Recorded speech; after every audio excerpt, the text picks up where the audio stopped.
వారం రోజులైంది. రోజు రోజుకు ముదురుతుండటంతో ఇరాన్ ఇజ్రాయిల్ యుద్ధంలో కీలక పరిణామాలు జరుగుతున్నాయి. పొరుగు దేశాలపై దాడి తీవ్రతరం చేసింది ఇరాన్. దీంతో గల్ఫ్ కంట్రీస్ వార్లోకి ఎంటర్ అవుతున్నాయి. డజన్కు పైగా దేశాలపై యుద్ధ ప్రభావం కనిపిస్తోంది. అటు ఇరాన్తో చర్చల ప్రసక్తి లేదని డొనాల్డ్ ట్రంప్ తేల్చి చెప్పారు. ఇరాన్లో కొత్త నాయకత్వం తీసుకొస్తామని, నాయకత్వాన్ని మార్చిన తర్వాత ఇరాన్ను సమర్థవంతమైన దేశంగా మారుస్తామని ప్రకటించారు. మరోవైపు చమురు కొనుగోలుపై భారత్కు రిలీఫ్ ఇచ్చేలా ట్రంప్ సర్కార్ నిర్ణయం తీసుకుంది. యుద్ధం ఇంకా ఎంతకాలం సాగుతుంది, గల్ఫ్ దేశాల పరిస్థితి ఏంటో, భారత్ ముందున్న సవాళ్లేంటో ఇవాళ డిఎన్ఏలో డిస్కస్ చేద్దాం. భరత్, ఎలా చూడొచ్చు గల్ఫ్ దేశాలు సైతం యుద్ధంలోకి వస్తే పరిణామాలు ఎక్కడికి దారితీసే అవకాశం ఉంది? సో సరే, ఇప్పుడు గల్ఫ్ దేశాలు యుద్ధంలోకి వస్తే పరిణామాలు ఏమి ఉండకపోవచ్చు. ఎందుకంటే వాళ్ళ దగ్గర క్యాపబిలిటీస్ లేవు. అమెరికా స్థావరాలు ఎందుకు ఇచ్చింది వాళ్ళకి? కువైట్ అయినా, సౌదీ అయినా, లేకపోతే మిగతా చోట్ల అమెరికా స్థావరాలు ఎందుకు ఉన్నాయంటే వాళ్ళ మీద అటాక్ జరిగితే అమెరికా వాళ్ళని డిఫెండ్ చేస్తున్న ఉద్దేశంతో ఇచ్చారు. ఎందుకంటే గల్ఫ్ దేశాల్లో కొన్ని దేశాలు అంటే ఇరాన్కు, ఇరాక్కు, ఇటువంటి దేశాలకు మాత్రమే క్యాపబిలిటీస్ ఉన్నాయి. Saudi Arabia, UAE, Bahrain, Qatar, ఇవన్నీ కూడా వీటన్నిటి అమెరికా రక్షించాలన్న ఉద్దేశంతో అమెరికాకు సైనిక స్థావరాలు ఇచ్చారు. మన సౌదీ అరేబియా, పాకిస్తాన్ మధ్య కూడా ఒప్పందం జరిగింది. మా మీద ఎవరైనా అటాక్ చేస్తే సౌదీని పాకిస్తాన్ డిఫెండ్ చేయాలి అని చెప్పి అటాక్ వేసుకున్నారు. ఎందుకంటే పాకిస్తాన్ దగ్గర న్యూక్లియర్ బాంబు ఉంది. ప్లస్ భారతదేశంతో యుద్ధాలు జరుగుతున్నాయి కాబట్టి పాకిస్తాన్ కూడా మిలిటరీ కేపబిలిటీస్ ఉన్నాయి. కానీ అదర్వైజ్ సౌదీ అరేబియా కానీ, దుబాయ్, యుఏఈ కానీ, బహ్రెయిన్ కానీ, ఖతార్ కానీ, ఇవన్నీ పీస్ఫుల్ కంట్రీస్. ఆ దేశాలకు పెద్దగా పక్క దేశాలతో వైరం లేదు. కానీ ఇజ్రాయెల్కు ఉంది, పాలస్తీనా, ఇరాన్, ఇరాక్, ఇవన్నిటి కూడా వైరాలు ఉన్నాయి. కాబట్టి వాళ్ళు ఏం చేసుకున్నారు, ఇప్పుడు ఎవరితో యుద్ధం లేదనుకోండి, స్విట్జర్లాండ్, ఫిన్లాండ్, డెన్మార్క్, ఇవన్నీ కూడా ఎవరితో వైరం లేదు. కాబట్టి వాటికి పెద్దగా మిలిటరీ క్యాపబిలిటీస్ లేవు. మిలిటరీ పరంగా అసలు రక్షణ రంగానికి సంబంధించిన అవసరమే పడలేదు. సో ఈ దేశాలు కూడా అంతే. సౌదీ అరేబియాకి, ఖతార్కి పెద్దగా ఇబ్బందులు లేవు. కాబట్టి వాళ్ళకి నిజానికి చాలా పెద్ద ఆర్థిక వ్యవస్థలు, చాలా ధనవంత దేశాలు. కానీ పొరుగు వారితో శత్రుత్వం ఉంటే కదా, మనకు అటువైపు చైనాతో శత్రుత్వం, ఇటు పాకిస్తాన్తో శత్రుత్వం, కాబట్టి మనం ఆయుధాలు రెడీ చేసుకున్నాం. కానీ వాళ్ళకి ఇంతకాలం అవసరం రాలేదు. ఆ అవసరం ఏమైనా ఉంటే అమెరికా చేస్తుంది అనుకున్నారు. కానీ ఇట్లా ఇరాన్తో వాళ్ళకి డైరెక్ట్ గా వైరం లేకుండా ఇరాన్ వాళ్ళ మీద అటాక్ చేస్తుంది అనుకోలేదు కదా. ఇప్పుడు రష్యా వల్ల ఇరాన్ తమపై దాడులు చేస్తుందని అమెరికా ఆరోపిస్తుంది కదా. సరే, ఇప్పుడు రష్యా వల్ల అయితే మనం రష్యన్ ఆయిల్ కొనమని చెప్పారు కదా ఇవాళ. సో ఇవాళ Scott Bessent, American treasury secretary అంటే మన దగ్గర ఆర్థిక మంత్రి, అక్కడ సెక్రటరీ అంటారు, మినిస్టర్ బదులు సెక్రటరీ. ఇక్కడ మన దగ్గర సెక్రటరీ అంటే బ్యూరోక్రాట్స్ ఉంటారు, అమెరికాలో సెక్రటరీ అంటే మంత్రి.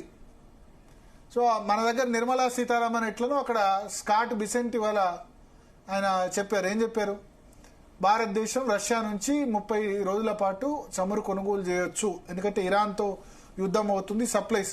ఇప్పుడు భారతదేశాన్ని రష్యా దగ్గర ఎందుకు కొనుగోలు చేయమన్నారంటే భారతదేశం, చైనా, ఈ రెండు క్రూడ్ ఆయిల్ని అత్యధికంగా దిగుమతి చేసుకునే దేశాలు. మనం దాదాపు 80% దిగుమతి చేసుకుంటాం. చైనా 80% దాకా చైనా కూడా దిగుమతి చేసుకుంటుంది. అత్యధికంగా యూసేజ్ ఉన్నది కూడా ఇదే దేశాలు. మన దగ్గర జనాభా ఎక్కువ కదా, యూరోపియన్ దేశాల కంటే వాటికంటే జనాభా ఎక్కువ కదా. సో దిగుమతి చేసుకున్నది ఇది. ఇప్పుడు ఇరాను ఆ యుద్ధం కారణంగా హార్మజ్ జలసంధిని మూసేసిన తర్వాత మొత్తం సప్లై అంతా ఆగిపోయింది. Iran, Iraq, Saudi Arabia, Kuwait, Bahrain, Qatar, ఈ దేశాల నుంచి వచ్చే షిప్లన్నీ కూడా అక్కడ ఆగిపోయినాయి. తద్వారా ముడి చమురు రేటు పెరిగింది. ముడి చమురు రేటు పెరిగితే అమెరికాకు కూడా నష్టమే. అమెరికా డాలర్ కూడా క్షీణిస్తుంది.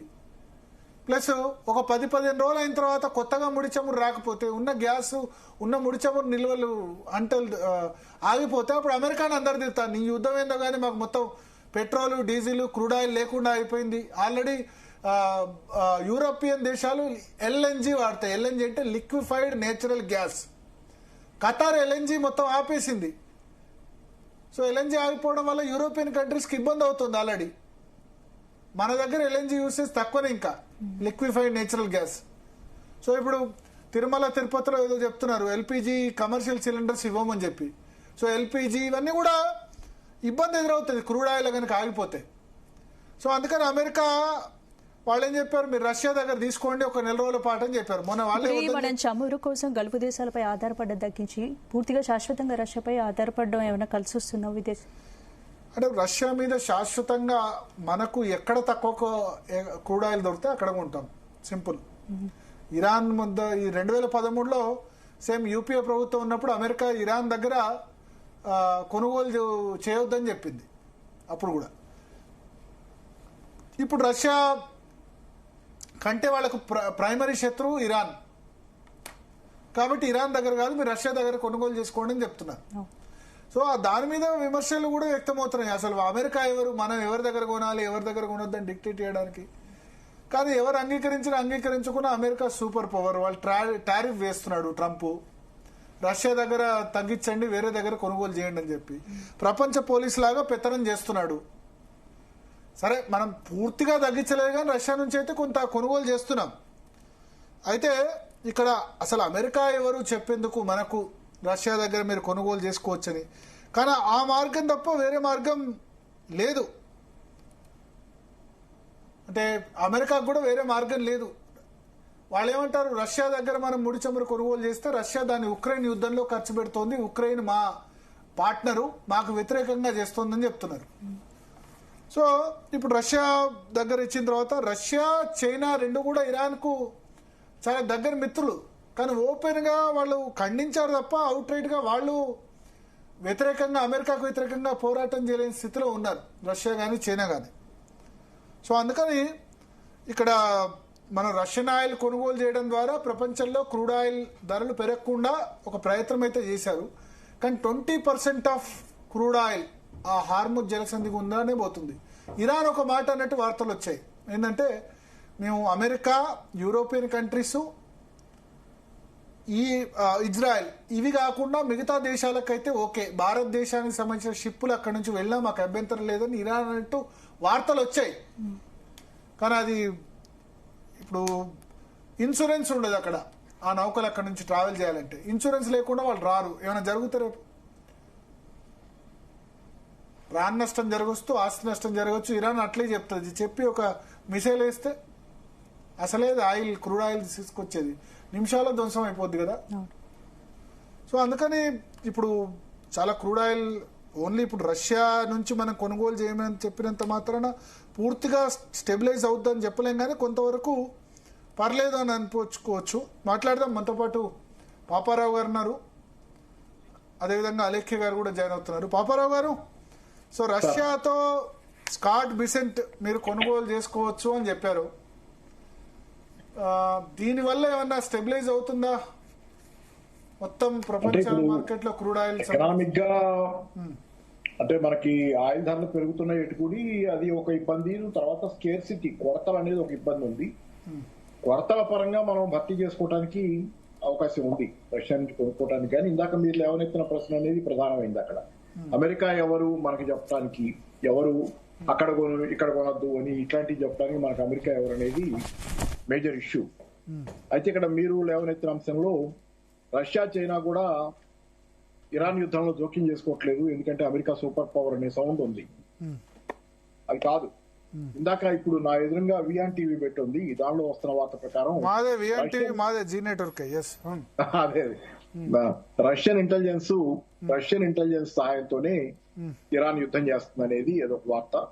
తర్వాత నిన్న మొన్నటిదాకానేమో చైనా, రష్యా అర్థాంతరంగా వదిలేసిన ఇరాన్ అని చెప్పి వెస్టర్న్ మీడియా పెద్ద క్యాంపెయిన్ నడిపింది. ఎందుకంటే అమెరికాకి అలవాటు ఉంది ఆ పని, ఇతర దేశాలను వాడుకుని అవసరం దిగిపోయిన తర్వాత వదిలేసే అలవాటు అమెరికాకు ఉంది. కాబట్టి రష్యా, చైనా కూడా అలాంటివి చెప్పే ప్రయత్నం అయితే చేశారు. ఎందుకంటే మీకు వియత్నాం యుద్ధం అప్పుడు చాలా దేశాలను వాడుకుంది సౌత్ ఈస్ట్ ఏషియాలో అమెరికా వియత్నాం యుద్ధం చేయడానికి. సియాటో అని పెట్టింది, నాటో లాగా అప్పుడు SEATO, south east Asian treaty organisation అని. ఆ తర్వాత యుద్ధం అయిపోయి వియత్నాంలో ఓడిపోయి పారిపోయిన తర్వాత ఈ దేశాలన్నింటి అర్ధాంతరంగా ముంచేసి వదిలేసింది.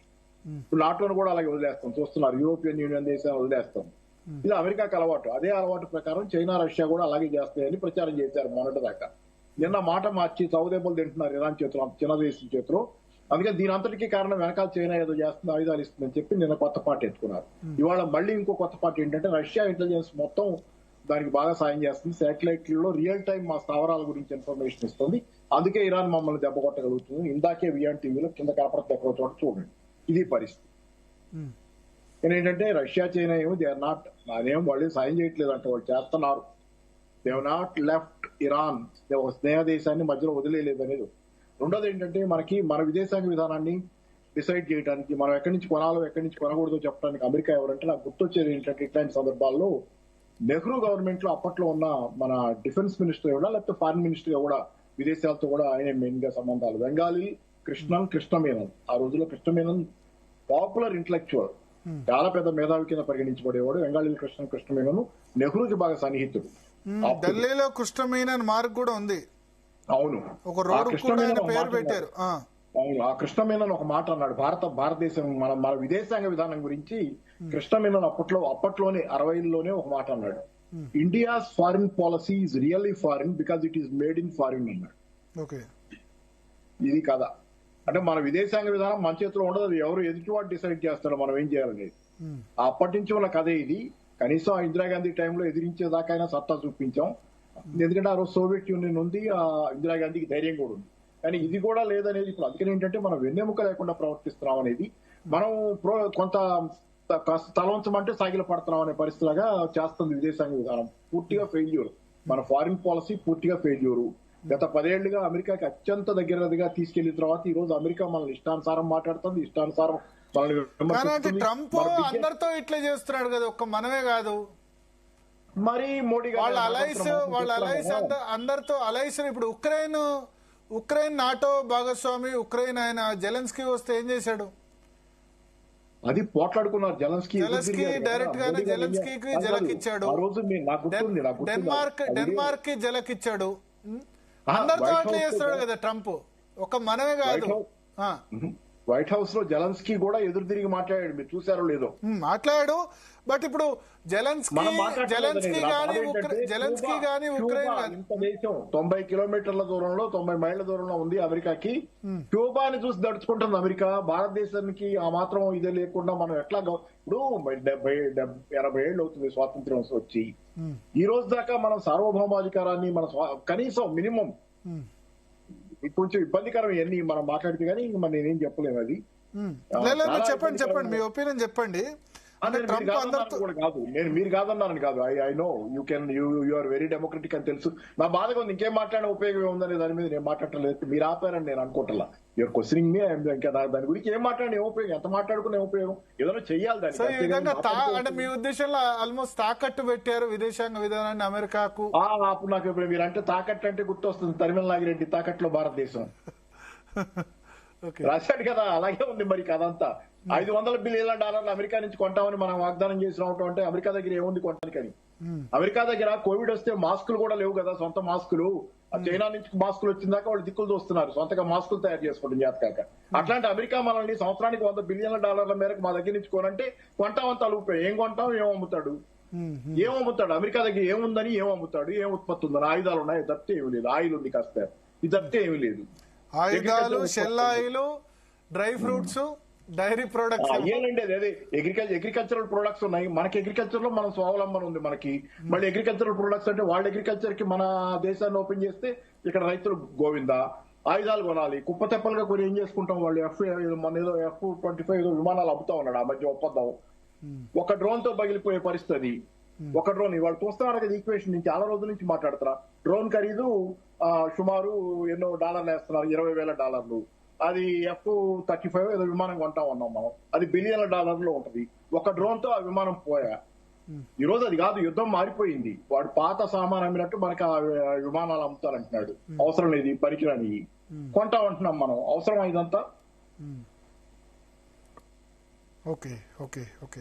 సో ఇప్పుడు స్కాట్ బిసెంట్ మరి మొన్న వాళ్లే ఇది 30 డేసే కంటిన్యూ కావచ్చా రష్యన్ ఆయిల్ కొనుగోలు అన్నది? ఇంకెక్కువ రోజులు ఉండొచ్చా? మన వాళ్ళు పూర్తిగా ఆపేయలేదంటారు. రష్యన్ ఆయిల్ పూర్తిగా ఆపేస్తామని హామీ ఇచ్చి పూర్తిగా ఆపేయలేదంటున్నారు. కాదు, ఇది ఎలా ఉందో చూసారా? ఎలా ఉంది, ఎంత దారుణం అంటే పోనీ మేము మా శాంక్షన్స్ ఇట్లా ఇబ్బంది కలిగిస్తున్నాయి మీకు, మీరు కొనుక్కోండి అని చెప్పడం కాదు. 35 డేస్, ఆ డేస్ కూడా మళ్ళీ లెక్క. డే దాటితే మళ్ళీ పర్మిషన్ తీసుకోవాలి. పోయిసారి మళ్ళీ కొత్తగా కొనుక్కోవచ్చారు ఎప్పటి నుంచి లేదా. 35వ రోజు వచ్చిందంటే మళ్ళీ పోవాలి, కొనుక్కోవచ్చండి మేమని. ఇదేంది, చాలా విచిత్రమైంది. మరి ఇది మన విశ్వగురువు కదా, ఇదేమైనా బాగుందా? విశ్వగురువు ట్రంప్ ఏమో మనకి డిక్టేట్ చేస్తున్నాడు, ఇంకేం విశ్వగురువు? అయిపోయా. అలెక్కే గారు చెప్పండి, ఏమంటారు? ఈ జరిగిన దాని మీద రష్యా నుంచి మీరు కొనుగోలు చేసుకోవచ్చు 30 days పాటు అని అమెరికా పర్మిషన్ మన అమెరికా దగ్గర తీసుకోవడం ఏంటని విమర్శలు చాలా వస్తున్నాయి. కొంతవరకు దాన్ని అంగీకరించవచ్చు కూడా. అవును, యాక్చువల్ గా పర్మిషన్ సరే వాళ్ళు ఎవరు ఇవ్వటానికి మనం ఎవరు తీసుకోవటము. ఇప్పుడు ట్రంప్ మాట్లాడినా, ట్రంప్ దగ్గర ఉన్న సెక్రటరీస్, మీరు చెప్పినట్టు మినిస్టర్స్ వాళ్ళ సెక్రటరీస్ అంటారు, వాళ్ళు మాట్లాడినా కూడా ఇక్కడ వాళ్ళకి ఇష్టం వచ్చిన స్టేట్మెంట్స్ వాళ్ళు పాస్ చేస్తూ ఉంటారు. ప్రతిసారి అది నిజం కాదు, అది ఫ్యాక్ట్స్ కాదు. ఆ వార్ నేనే స్టార్ట్ చేశానంటాడు, పీస్ అగ్రిమెంట్ నేనే చేశానంటాడు. అలానే ఇది కూడా అలానే ఉంది. 30 days పర్మిషన్ ఇస్తున్నాము తెచ్చుకోవటానికి అని చెప్పి. రష్యా నుంచి ఆయిల్ మనం ఎప్పుడు ఇంపోర్ట్ చేసుకుంటానే ఉన్నాము. మనము మొన్న ట్రంప్ ఎప్పుడైతే ట్రేడ్ వార్ డిక్లేర్ చేశారో, ఏదన్నా శాంక్షన్స్ ఉండి అలా లీగల్ లిమిటేషన్స్ ఉంటే తప్పిస్తే ఇండియా ఎప్పుడు తన నేషనల్ లెవెల్లో తన బెస్ట్ ఇంట్రెస్ట్ లోనే యాక్ట్ చేసింది. మాకు రష్యా నుంచి క్రూడ్ ఆయిల్ చీపర్ ప్రైజెస్ కి వస్తుంది, మేము అక్కడ నుంచి తెచ్చుకుంటాము అని చెప్పి మనం ఎంత తెచ్చుకోవాలో అంతా తెచ్చుకున్నాము. ఇప్పుడు ట్రేడ్ అగ్రిమెంట్ జరిగిన తర్వాత కూడా తెచ్చుకున్నామా, ఆపేసామా? చెప్పండి సార్. ట్రేడ్ అగ్రిమెంట్ జరిగిన తర్వాత కూడా తెచ్చుకున్నామా, ఆపేసామా? మనం తెచ్చుకునేవి తెచ్చుకుంటున్నాం కదండి. మన లిమిట్ లో, ఆ లిమిట్స్ లో ఏదైతే ఉన్నాయో అంత అంతకుముందు 40% దాకా పెరిగింది. 1% నుంచి 1% నుంచి ఒకటేసారి 40% వరకు పెరిగింది. అది తట్టుకోలేకే కదా ఈయన మనకి ఒకటేసారి కాదు, maybe span of 1 year. Submission ఏం లేదు, కొంచెం కన్ఫ్యూజన్ క్లియర్ చేయడానికి భరత్ గారు ఏం లేదు, నేను రాకూడదు యాక్చువల్ గా, అలెక్కి గారికి ఇప్పుడే టైం ఇచ్చారు. కానీ చిన్న సబ్మిషన్, గత 2 నెలలుగా మన ఇంపోర్ట్స్ రష్యా నుంచి తగ్గినాయి. ఇప్పుడు మళ్ళీ వెనక్కి రష్యా నుంచి తెచ్చుకోవడానికి మనం కొంచెం, ఎందుకంటే వెస్ట్ ఏషియా అయిపోయి వెళ్ళిపోయాం ఆల్రెడీ. వెస్ట్ ఏషియా నుంచి తెచ్చుకోవడానికి ఏర్పాట్లు చేసుకుంటున్న దశలో యుద్ధం వచ్చింది. దాంతో కొంచెం కన్ఫ్యూజన్ ఏర్పడింది. 2 నెలలుగా మనం తగ్గిస్తున్నాం అటు పక్కన. అంటే మనం ఎప్పుడు కొంటానే ఉన్నాం అనేది నిజం కాదు. గతంలో కొన్నాం, ఎప్పటి నుంచి అంత ముందు లేదు. 2022లో ఉక్రెయిన్ వరకు 1% లేదు. యుక్రెయిన్ లో యుద్ధం మొదలవక ముందు లేదు. యుక్రెయిన్ యుద్ధం మొదలవక ముందు మనం కొంటుంది 2% లోపే రష్యా నుంచి మన ఆయిల్లో, 2% లోపే. యుక్రెయిన్ యుద్ధం మొదలైన తర్వాత మనం కొనటం పెరిగింది, 35% దాకా పెరిగింది. మళ్ళీ అమెరికా బెదిరించి 25% టారిఫ్స్ వేసి ట్రేడ్ అగ్రిమెంట్ జరుగుతున్న తరుణంలో వాళ్ళు చెప్పారని చెప్పి మళ్ళీ మనం తగ్గించుకుని 2 నెలలుగా తగ్గించుకుంటున్నాం. ఇది అసలు ఎప్పుడు కొంటాం అనేది నిజం కాదు. ఎప్పుడు కొంటాలా మనం, గతంలో లేదు. ట్రంప్ మాట్లాడుతున్న దానిలో ఒక వ్యాలిడ్ పాయింట్ ఉంది. నేను ట్రంప్ ను సమర్థించడానికి చెప్పటల్లా.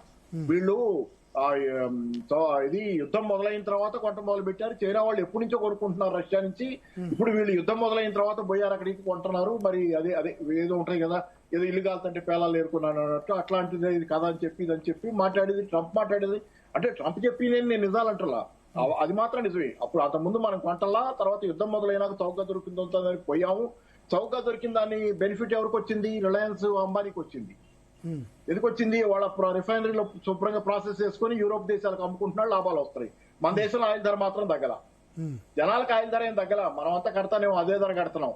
అంబానీ లాభపడ్డాడు. కానీ ఇప్పుడు పెరిగినా పెరగలేదు కదా, ఎప్పుడు అంతే కదండి. యాక్చువల్ గా నేను అదే చెప్తున్నాను.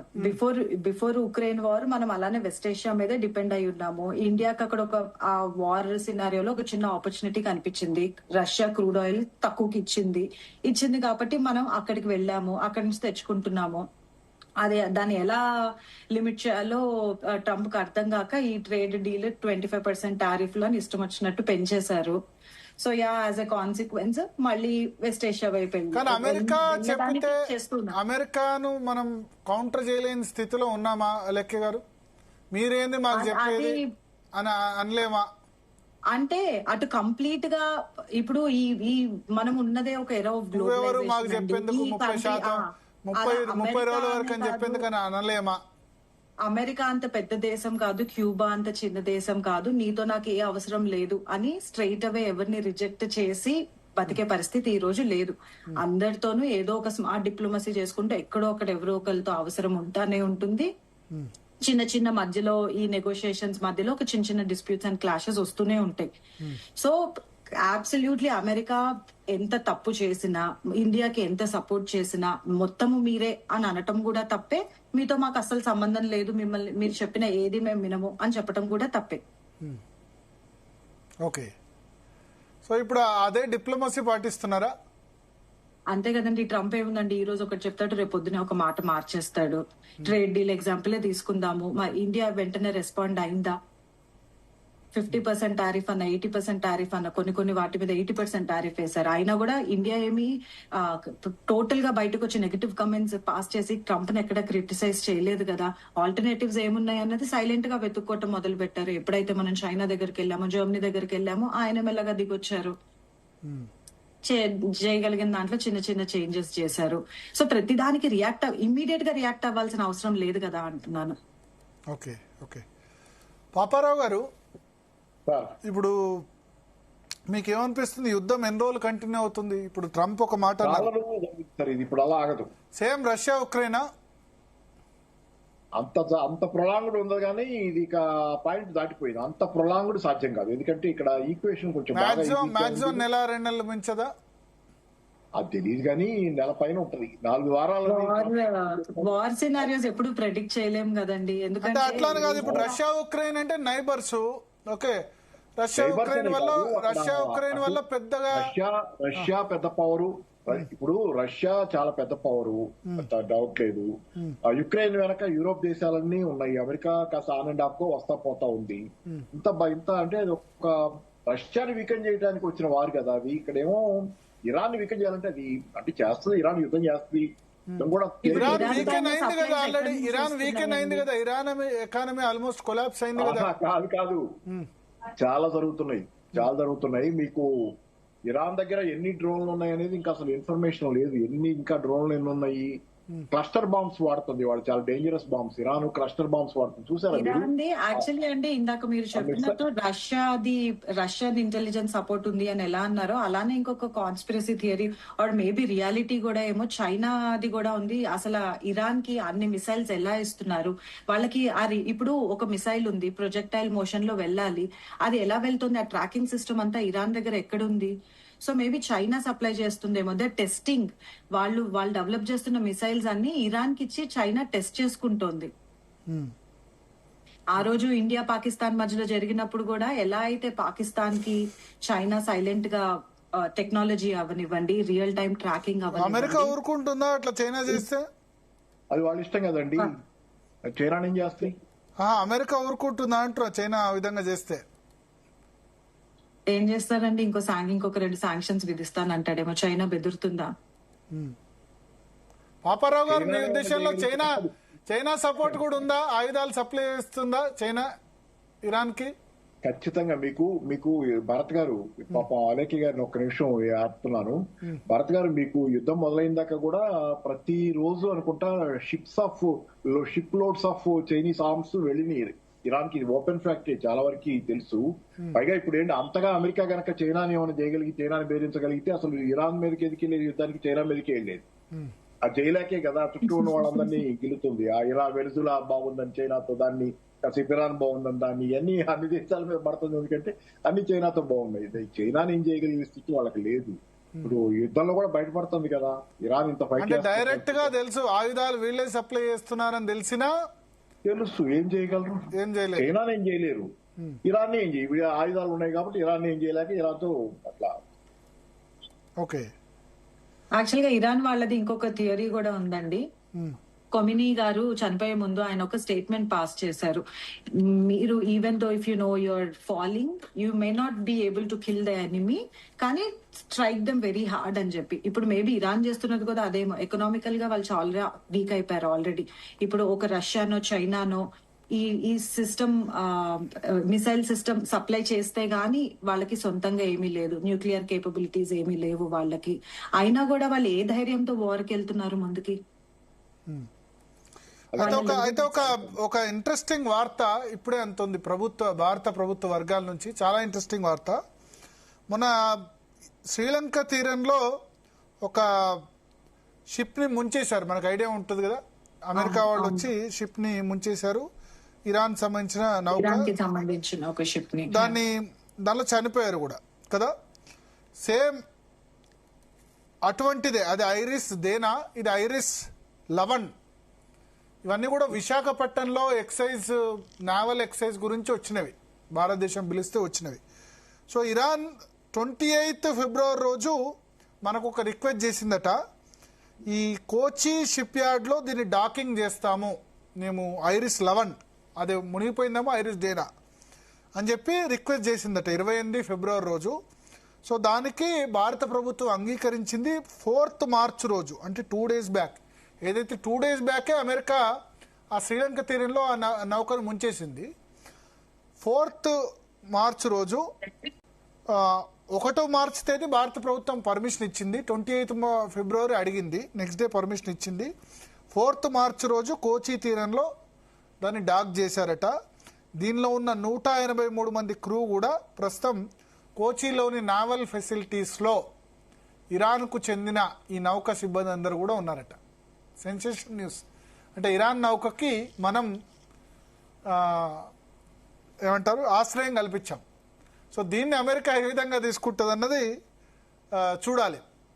పాపారావు గారు, ఎస్, ఇది భారత ప్రభుత్వ వర్గాల నుంచి అథెంటికేట్ ఇన్ఫర్మేషన్ కొద్దిసేపటి క్రితమే. ఇరాన్ నౌకకి ఐరిస్ 11కి భారత ప్రభుత్వం ఆశ్రయం కల్పించింది. కోచిలో ప్రస్తుతం ఆ నౌక సంబంధించిన సిబ్బంది ఉన్నారు. సరే, అయ్యి నేను ఇప్పుడు దాని గురించి ఏమో పెద్ద నేను ఎట్లా తీసుకుంటుంది అమెరికా అనేది కాదు, కానీ మొన్న షిప్ మునిగిపోయినప్పుడు మాత్రం అమెరికన్ అఫీషియల్స్ ఎవరో కామెంట్ చేశారు దీని గురించి. మన ఇండియాకి అడ్వర్స్ ఉండే కామెంట్స్ చేశారు షిప్ మునగటం విషయంలో, ఇరాన్ షిప్ మునగటం విషయంలో. చాలా మందికి తెలిసే ఉంటుంది అది. ఇరాన్ షిప్ మునగటం విషయంలో భారతదేశానికి అడ్వర్స్ గా కామెంట్ చేశారు. మొన్న మునిగిందాన్ని, శ్రీలంక సమీపంలో మునిగిందాన్ని సబ్మెరీన్ తో షూట్ చేశారు కదా, టార్పెడోతో. దాని గురించి చేసినప్పుడు అమెరికన్ అఫీషియల్ ఒక ఆయన భారతదేశానికి అన్నట్లుగా పాత్ర అన్నట్లుగా మాట్లాడటం, దాని మీద మనం ఎదురు మాట్లాడటం, ఇట్లాంటి ఏదో జరిగినాయి. సబ్సైడ్ అయిపోయింది అది. మరి ప్రీ వార్త ఎందుకు వచ్చిందనే నాకు తెలియదు, కానీ లెటస్ వెయిట్ అండ్ వాచ్. భారత ప్రభుత్వం అయితే ఆశ్రయం కల్పించినట్టుగా చెప్తున్నారు. సో చాలా సెన్సేషన్ వార్త. మరొకసారి చదువుతున్నాను. IRIS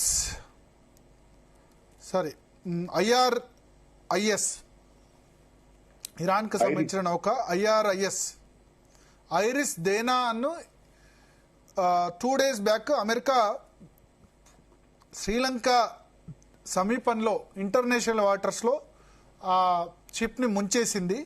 ఇప్పుడు ఐరిస్ 11ను భారత ప్రభుత్వం కోచిలో డాక్ చేసేందుకు అనుమతి ఇచ్చింది. 28 ఫిబ్రవరిన ఇరాన్ రిక్వెస్ట్ చేసింది. 1 మార్చిన భారత ప్రభుత్వం అందుకు అంగీకరించింది. 4th రోజు అది కోచి తీరానికి చేరుకుంది. కోచి తీరంలో ప్రస్తుతం ఉంది. దానిలో ఉన్న 183 మందికి కూడా మన వాళ్ళు ఆశ్రయం కల్పిస్తున్నారు. సో ఇది అంటే ఇప్పుడు latest update. Thank you Paparao గారు, అదేవిధంగా అలెక్కి గారు. సో మొత్తానికి ట్రంప్ అయితే అనౌన్స్ చేశారు కొద్దిసేపటి క్రితం, ఇంకా వేరే మార్గం లేదు, ఇరాన్ పూర్తిగా సరెండర్ అవుతేనే యుద్ధం ఆపేస్తాం, ఇంకా చర్చలు లేవు, ఏం లేవు, ఇరాన్ పూర్తిగా సరెండర్ అవుతున్నట్టు అనౌన్స్ చెయ్యాలి అని ఆయన చెప్తున్నారు. మరి ఇరాన్ శక్తి ఇంకెంతకాలం ఉంటుంది, లేదా అమెరికా శక్తి ఇంకెంతకాలం ఉంటుంది? ఇది మరొక వియత్నాం యుద్ధం లాగా అమెరికాకు చేదు వార్త అవుతుందా, లేదా రష్యా ఉక్రెయిన్ యుద్ధం లాగా సంవత్సరాల తరబడి కంటిన్యూ అవుతుందా, లేదా లాస్ట్ ఇయర్ జూన్లో ఇరాన్ ఇజ్రాయెల్ యుద్ధం 11 రోజుల్లో ముగిసినట్టు, లేదా వెనిజులాలో చాలా పీస్ఫుల్గా ఒకటే రోజులో అమెరికా అధ్యక్షుడిని బందీ చేసినట్టు అవుతుందా? ఒక రోజులో అయితే జరగలేదు. ఇక్కడ ఖమేనీని చంపేసినా సరే ఇరాన్ సరెండర్ కాలేదు.